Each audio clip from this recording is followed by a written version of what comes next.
السلام علیکم، welcome to my channel friends. اگر آپ ایسے پاکستانی ڈرامے دیکھنا پسند کرتے ہیں جن میں طاقت، غرور، خاندانی سیاست، محبت، انتقام اور جذباتی موڑ بھرپور انداز میں دکھائے گئے ہوں، تو آج کی یہ کہانی آپ کے لیے ہے۔ آج ہم بات کرنے جا رہے ہیں نور جہاں کی، جس نے اپنی منفرد کہانی اور طاقتور کرداروں کی وجہ سے ناظرین کی بھرپور توجہ حاصل کی۔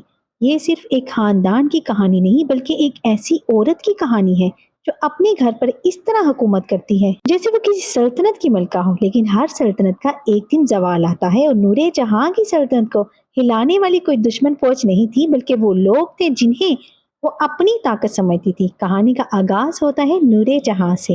نور جہاں ایک انتہائی با اثر، دولت مند اور مضبوط شخصیت کی مالک خاتون تھی۔ شہر میں اس کے کاروبار کا چرچا تھا، لوگ اس کی کامیابی کی مثالیں دیتے تھے، لیکن اس کامیابی کے پیچھے ایک تلخ ماضی چھپا ہوا تھا۔ ایک وقت تھا جب نور جہاں غربت، بے عزتی اور محرومی دیکھی تھی۔ اس نے اپنی آنکھوں سے دیکھا تھا کہ پیسے کے بغیر انسان کی کوئی حیثیت نہیں ہوتی۔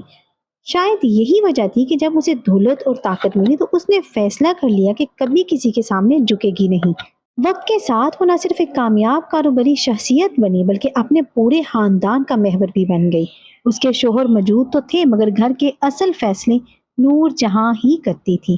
اس کے 3 بیٹے تھے، سب سے بڑا بیٹا حنان شاہ، دوسرا سفیر شاہ اور سب سے چھوٹا بیٹا مراد شاہ۔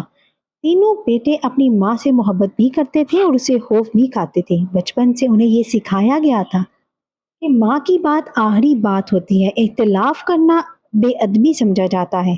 حنان شاہ سب سے بڑا اور سب سے زیادہ فرما بردار بیٹا تھا۔ وہ ایک کامیاب بزنس مین تھا، کاروبار میں اپنی ماں کا سب سے بڑا سہارا سمجھا جاتا تھا۔ اس کی شادی صبا سے ہوئی تھی۔ صبا نرم مزاج، صبر کرنے والی اور خاندان کو جوڑ کر رکھنے والی عورت تھی۔ صبا اکثر محسوس کرتی تھی کہ اس کے گھر میں بہو کی حیثیت بیٹی جیسی نہیں بلکہ ایک ملازمہ جیسی ہے، مگر وہ خاموش رہتی کیونکہ وہ اپنے شوہر اور گھر کا سکون خراب نہیں کرنا چاہتی تھی۔ دوسری طرف سفیر شاہ تھا۔ سفیر حنان کے مقابلے میں زیادہ جذباتی اور نرم دل تھا۔ اس کی شادی سنبل سے ہوئی تھی۔ سنبل ایک درمیانے طبقے کے گھر سے آئی تھی۔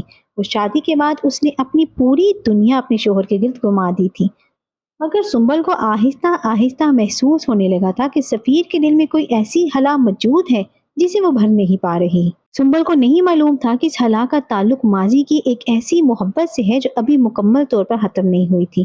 اور پھر آتا ہے مراد شاہ، گھر کا سب سے چھوٹا بیٹا، نور جہاں کی آنکھوں کا تارا۔ مراد اپنی ماں کے سب سے زیادہ قریب تھا۔ نور جہاں کو یقین تھا کہ اگر کبھی پورا خاندان اس کے خلاف بھی کھڑا ہو جائے تو مراد ہمیشہ اس کا ساتھ دے گا، مگر تقدیر خاموشی سے ایک ایسا کھیل تیار کر رہی تھی جو اس یقین کو ٹکڑے ٹکڑے کرنے والا تھا۔ ایک روز خاندان میں ایک بڑی تقریب منعقد ہوئی۔ حویلی روشنیوں سے جگمگا رہی تھی، ہر طرف مہمانوں کا ہجوم تھا۔ اس تقریب میں مراد کی نظر ایک لڑکی پر جا کر رک گئی۔ وہ باقی سب سے مختلف تھی۔ اس کے چہرے پر اعتماد تھا، باتوں میں وقار تھا اور شخصیت میں ایک عجیب سی کشش تھی۔ اس کا نام نور بانو تھا، اور نور بانو دراصل نور جہاں کے دیور کی اکلوتی بیٹی تھی۔ وہ ایک امیر اور بااثر خاندان سے تعلق رکھتی تھی، مگر اس کی اصل پہچان اس کی خودداری تھی۔ وہ ان لوگوں میں سے نہیں تھی جو کسی کے سامنے اپنی عزت نفس قربان کر دے۔ مراد اور نور بانو کی پہلی ملاقات ایک رسمی تعارف تھی، مگر آہستہ آہستہ دونوں کی بات چیت بڑھنے لگی۔ ہر ملاقات کے ساتھ مراد کو محسوس ہونے لگا کہ وہ نور بانو کو پسند کرنے لگا ہے۔ نور بانو بھی مراد کی سادگی اور خلوص سے متاثر ہوئے بغیر نہ رہ سکی۔ دونوں کے درمیان پیدا ہونے والی یہ قربت جلد ہی محبت میں تبدیل ہو گئی۔ لیکن مسئلہ صرف یہ نہیں تھا کہ مراد محبت کر بیٹھا تھا، اصل مسئلہ یہ تھا کہ نور جہاں کا بیٹا تھا، اور نور جہاں اپنے بچوں کی زندگی کے فیصلے خود کیا کرتی تھی۔ اسی دوران ایک خاندان کی محفل میں نور جہاں کے دیور نے طنزیہ انداز میں ایک بات، اس نے کہا کہ نور جہاں صرف ایسی لڑکیوں کو بہو بناتی ہے جو اس کے حکم پر چل سکے، وہ کبھی اپنے برابر کے خاندان کی لڑکی کو بہو بنانے کی ہمت نہیں کرے گی۔ یہ جملہ سننے میں معمولی تھا مگر نور جہاں کے غرور پر چوٹ کر گیا تھا۔ اس نے اسی لمحے دل میں فیصلہ کر لیا کہ وہ سب کو غلط ثابت کرے گی۔ جب اسے مراد اور نور بانو کی محبت کا پتہ چلا تو سب کو حیران کرتے ہوئے اس نے اس رشتے کی منظوری دے دی۔ مراد خوشی سے نہال ہو گیا، نور بانو کے والد بھی مطمئن ہو گئے، پورے خاندان میں خوشیوں کا ماحول پیدا ہو گیا۔ سب کو لگا کہ شاید نور جہاں بدل رہی ہے، شاید وہ اب پہلے جیسی سخت لہجہ نہیں رہی، مگر حقیقت اس سے بہت مختلف تھی۔ نور جہاں نے رشتہ تو قبول کر لیا تھا لیکن اس نے اپنی فطرت نہیں بدلی تھی۔ شادی کی تیاریاں شروع ہو گئی، بڑی دھوم دھام سے تقریبات ہوئی۔ آخرکار وہ دن آ گیا جب نور بانو دلہن بن کر شاہ خاندان کی حویلی میں داخل ہوئی۔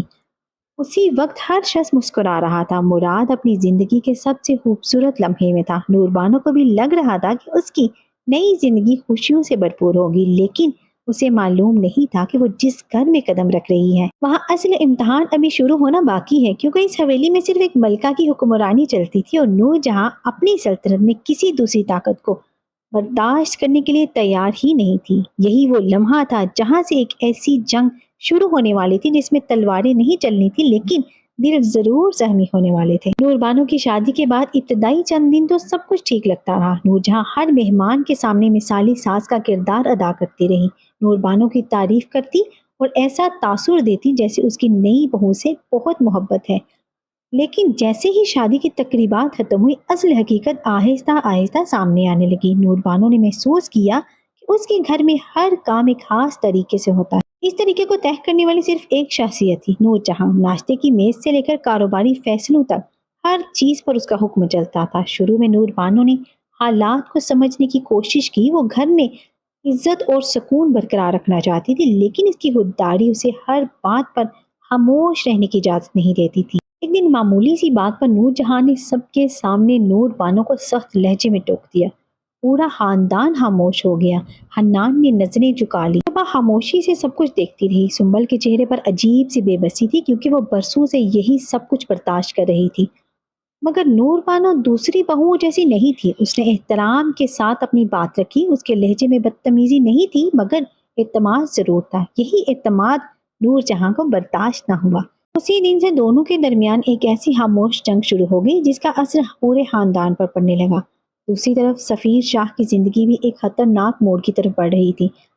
سنبل نے کئی بار محسوس کیا تھا کہ اس کا شوہر اسے دور ہوتا جا رہا ہے۔ وہ اکثر گھنٹوں کسی سوچ میں گم رہتا، کبھی اچانک گھر سے نکل جاتا اور کبھی فون چھپا کر بات کرتا۔ آخر ایک دن سنبل کو سچائی کا اندازہ ہو گیا۔ زارا، وہی لڑکی جس سے سفیر شادی سے پہلے محبت کرتا تھا، دوبارہ اس کی زندگی میں واپس آ چکی تھی۔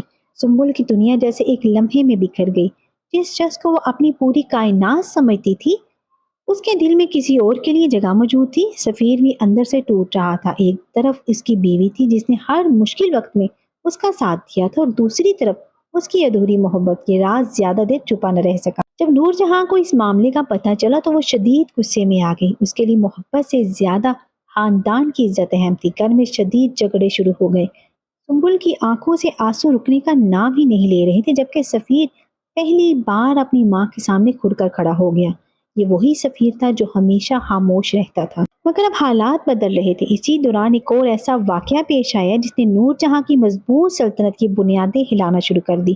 صبح ماں بننے والی تھی۔ پورا خاندان نے مہمان کے انتظار میں تھا، مگر نور جہاں کے دل میں صرف ایک خواہش تھی۔ وہ چاہتی تھی کہ خاندان کا وارث پیدا ہو، اور ہر کسی کے سامنے یہی بات کرتی کہ اسے پوتا چاہیے۔ جب بچے کی پیدائش کا دن آیا تو سب بے چینی سے انتظار کر رہے تھے۔ کچھ دیر بعد ڈاکٹر باہر آئے، مسکراتے مبارکباد دی۔ صبا نے ایک خوبصورت بیٹی کو جنم دیا تھا۔ حنان کی آنکھوں میں خوشی کے آنسو آ گئے، مگر نور جہاں کے چہرے پر خاموشی کے آثار نہ تھے۔ اس کے الفاظ نے سب کو حیران کر دیا۔ اس نے نمولد بچے کے بارے میں ایسے جملے کہے جنہوں نے حنان کا دل زخمی کر دیا۔ یہ پہلی بار تھا کہ حنان شاہ نے اپنی ماں کے سامنے کھڑے ہو کر مخالفت کی۔ اس نے صاف الفاظ میں کہا کہ بیٹی رحمت ہوتی ہے، شرمندگی نہیں۔ اگر میری اولاد بیٹی ہے تو مجھے اس پر فخر ہے۔ کمرے میں خاموشی چھا گئی۔ نور جہاں شاید پہلی بار اپنے سب سے فرما بردار بیٹے کو اپنے سامنے کھڑا دیکھ رہی تھی۔ اس لمحے کے بعد ماں اور بیٹے کے رشتے میں وہ دراڑ پڑ گئی جو دوبارہ کبھی پوری طرح نہ بڑھ سکی۔ ادھر نور بانو بھی خاموش بیٹھنے والوں میں سے نہیں تھی۔ وقت گزرنے کے ساتھ ساتھ نور جہاں کی سختیاں بڑھنے لگی۔ وہ ہر معاملے میں نور بانو کو نیچا دکھانے کی کوشش کرتی۔ مراد دونوں کے درمیان پھنستا جا رہا تھا۔ ایک طرف اس کی ماں تھی جس نے اسے پالا تھا، دوسری طرف اس کی بیوی تھی جس سے وہ سچی محبت کرتا تھا۔